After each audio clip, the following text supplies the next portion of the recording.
Good morning, students. Now today we are going to start the lesson number 6, plants around us in EVS. Plants क्या होते हैं? हमारे चारों तरफ plants देखते हो आप. प्लांट्स हमारे लिए बहुत यूज़फुल होते हैं in the different many ways. हमारे लिए खाने के लिए यूज़ है, छाया के लिए यूज़ है, यानी कि फूड, शेल्टर, मटेरियल सभी हमें प्लांट्स प्रोवाइड करते हैं. So reproduce the plants, seed dispersal and seed germination, ये 3 चीज़ें हैं जो मेन हाईलाइट्स हैं जो कि हम इस चैप्टर में पढ़ेंगे. Dear childrens, there are different types of plants found on the earth. हम अपने आसपास बहुत तरीके के पेड़ पौधे देखते हैं, छोटे बड़े, रंग बिरंगे, कुछ कांटे वाले, बिना कांटे वाले, यानी कि सबके फीचर्स बिल्कुल अलग अलग हैं.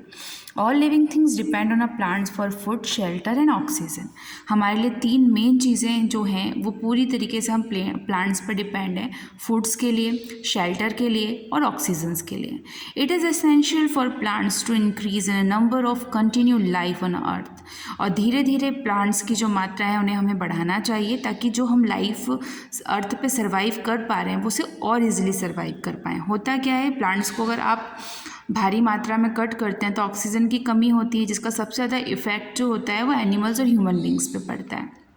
साथ ही साथ आसपास प्रदूषण बहुत ज़्यादा बढ़ जाता है, इसीलिए हमेशा हमें ज़्यादा से ज़्यादा पेड़ लगाने चाहिए. So let's start the first topic. The first topic is reproduction in plants. Plants का रिप्रोडक्शन कैसे होता है? रिप्रोडक्शन का मतलब होता है अगर एक पौधा मर गया उसकी जगह दूसरा पौधा कैसे जन्म लेता है. ह्यूमन बींग्स और एनिमल्स में भी यही होता है, यंग वंस जन्म लेते हैं. तो प्लांट्स का रिप्रोडक्शन कैसे किया जाता है? The process of producing a new plants which resemble the parent's plant is called reproduction. Reproduction is the plants take place either from vegetative plants and reproductive plants. तो प्लांट्स का reproduction कैसे होता है? Plants का reproduction vegetative plant से होता है. अब वेजिटेटिव प्लांट्स क्या होते हैं? Production from the vegetative plants, roots, stems and leaves are the vegetative part of plants. Vegetative का मतलब होता है वनस्पति. ठीक है, हमारे प्लांट्स के कौन कौन से ऐसे हिस्से होते हैं जिन्हें लगाने से एक नया पौधा जन्म लेता है? पहला होता है रूट, क्योंकि मोस्टली जो हमारे प्लांट्स होते हैं वो जड़ों से जुड़े हुए होते हैं. दूसरा होता है स्टीम, जिसे हम तना कहते हैं, जैसे कि रोज़ plant.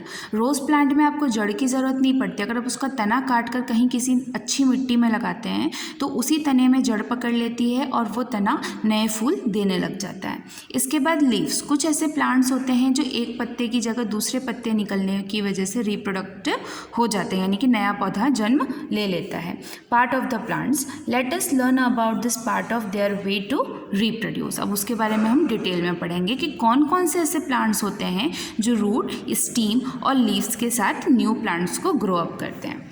First is roots. Roots of a sweet potatoes, turnip, turnip का मतलब होता है शलजम, एंड द रेडिश जिसे आप मूली कहते हैं, not only store food but also have the capability to grow into a new plants when the replanted. ये ऐसे पौधे प्लांट्स होते हैं, पोटैटोज यानी कि आलू, शलजम, मूली, ये ऐसी चीज़ है जो अपनी जड़ों से, आप देख सकते हैं ना उनकी इस टाइप से जड़ें निकली रहती हैं, इन जड़ों से एक नए पौधे को जन्म देते हैं. नेक्स्ट है स्टीम. स्टीम का मतलब होता है तना. इस टाइप से आप देख सकते हैं ना पौधों के तने रहते हैं. अब पौधों के तनों से एक नया पौधा कैसे जन्म लेता है?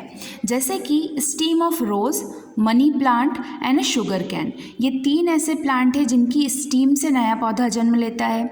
Are grown by planting of a cutting stem. This stems cutting having a several burns and grow into a new plants. कभी भी आप देखना एक सबसे पहले प्लांटेशन का क्या मेथड है कि सबसे पहले गुलाब का जो फूल है उसकी एक स्टीम, उसका एक तना कट करो.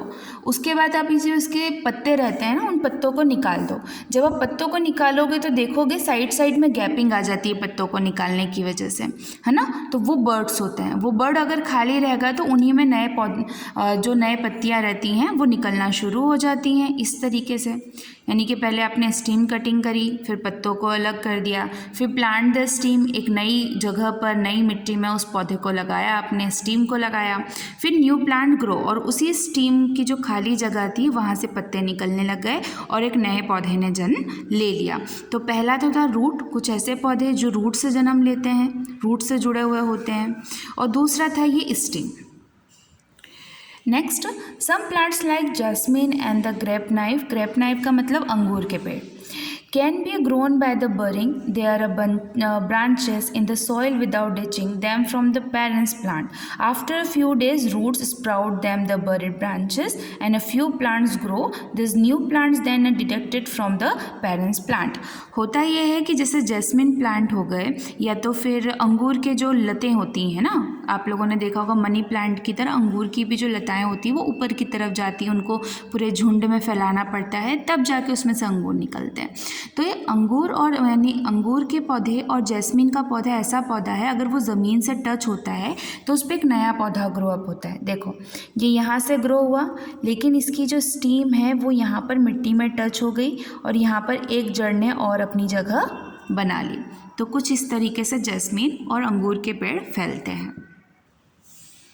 There are certain underground stems like potato, onion and ginger that store food and grow buds. New plants grow from the buds. अब आप लोगों ने देखा होगा कई ऐसे पौधे रहते हैं जो ज़मीन के अंदर रहते हैं, जैसे कि पोटैटो हम ज़मीन के अंदर से निकालते हैं, उसकी जो लीव्स होती हैं वो बाहर की तरफ होती हैं और आलू अंदर की तरफ होता है। ऑनियन भी कुछ ऐसा होता है, इसकी जो लीव्स होती हैं वो आपको बाहर दिखती हैं जबकि ऑनियन ज़मीन के अंदर होता है। जिंजर भी ऐसी ही चीज़ है, रेडिश भी वही है। तो इनमें क्या होता है, ये छोटे छोटे से जो बर्ड्स लग जाते हैं, देखा होगा आपने आलू अगर पुराने होने लगते हैं तो उनमें वाइट वाइट वाइट वाइट कुछ निकलने लग जाता है ना, उसे हम बर्ड्स कहते हैं। उन बर्ड्स जो बर्ड्स निकले हुए आलू होते हैं, उन आलू को जब हम मिट्टी में डालते हैं, उनको प्रॉपर सींचते हैं, खाद देते हैं, तो उन्हीं से एक नया प्लांट वापस से रिप्रोड्यूस होता है।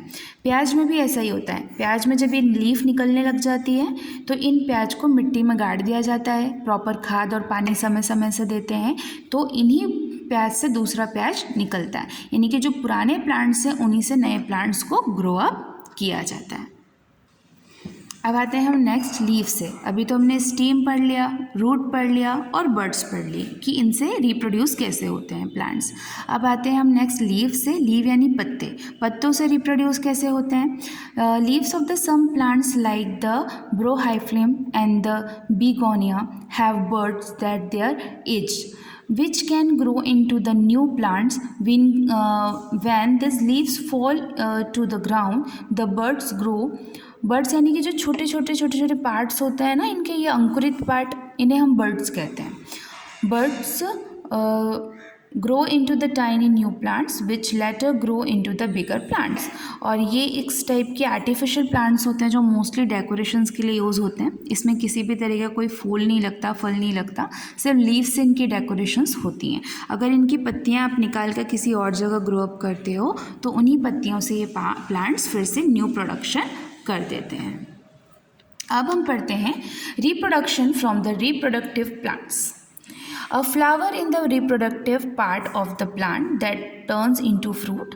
सबसे मेन जो रिप्रोडक्टिव पार्ट होता है जिससे कि नए पौधे ज़्यादा जन्म लेते हैं, वो पार्ट होता है किसी भी प्लांट का फ्लावर टाइम्स। क्योंकि फ्लावर होगी उसके बाद ही उसमें शीड निकलती है, यानी कि बीज निकलते हैं। जब तक किसी भी पौधे में फूल नहीं खिलेगा उसके बीज नहीं निकलते हैं। These sheets can germinate into a new plant this sown। यानी कि अब उन शीट्स को, आप लोगों ने फसल को ही ले लो, फसल ले लेते हैं हम कि सोयाबीन की फसल हो या गेहूं की, पहले आपको उस फसल को बोना पड़ता है, सींचना पड़ता है, फिर वो फसल पकती है। उस फसल को अगर जब बचा के रख लेते हो, गेहूं बचा के रख लो या सोयाबीन बचा कर रख लो, उनके दानों को ही आप अगली बार की खेती के लिए यूज़ करते हैं, है ना। मतलब वो बीज जो होते हैं वो नए प्लांट को रिप्रोड्यूस करते हैं। रिप्रोड्यूस यानी कि उसी शीट से नए प्लांट का जन्म होता है।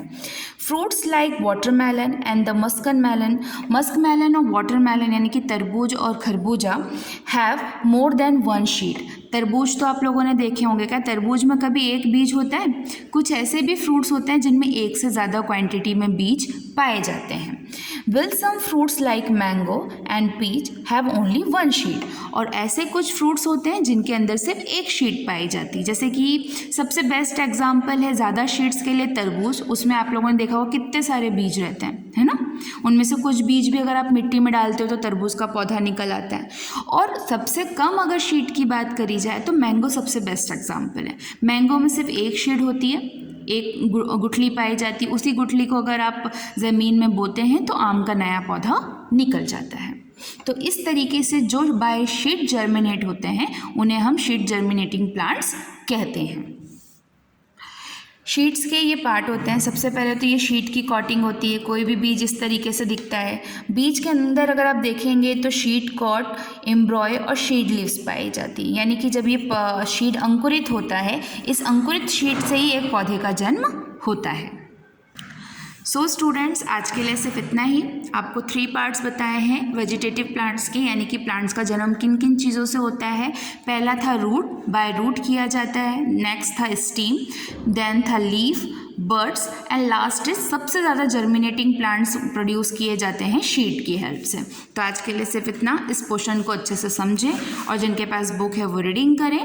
नेक्स्ट लेक्चर में आपको इसका सेकेंड पार्ट पहुँचाया जाएगा। Have a good day.